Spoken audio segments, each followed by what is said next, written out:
భగవంతుని మనం ఎంత ఆర్తితో మనసులోనూ జపించుకోవచ్చు, అలాగే పిలవచ్చు. అలాగే పై కూడా మనం భగవంతుని మనకు మన ఒంటి మీద స్పృహ ఏదేమో అన్నట్లా కూడా భగవంతుని అలా పిలవచ్చండి. నేనైతే అలాగే పిలుస్తాను. ఎలాగా?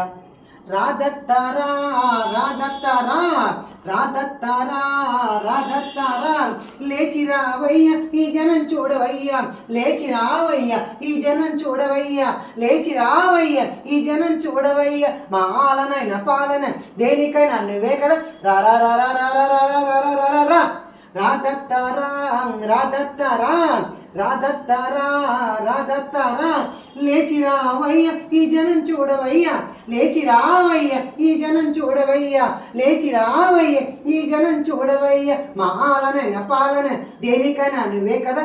రా రా రా రా రా రా రా అని అంత గట్టిగా కూడా ప్రార్థిస్తానండి. అంటే గట్టిగానైనా మనసులో చెప్తే రాడా అనుకోవద్దండి. మన మనసు ఎలా చెప్తే అని అలా వినాలి. నాకైతే ధ్యానం చేసేటప్పుడు అలా స్మరించుకుంటాను. ఇక భజనలో కూర్చుంటే అంత గట్టిగానే స్వామిని పిలుస్తానండి. అట్లా పిలిచినప్పుడు తప్పకుండా భగవంతుడు అక్కడ వచ్చి కూర్చుంటాడండి. ఖచ్చితంగా ఇది నాకు ఎన్నో అనుభవాల ద్వారా జరిగింది. అందుకని మీతో కూడా పంచుకుంటున్నాను. జయ గురుదత్త.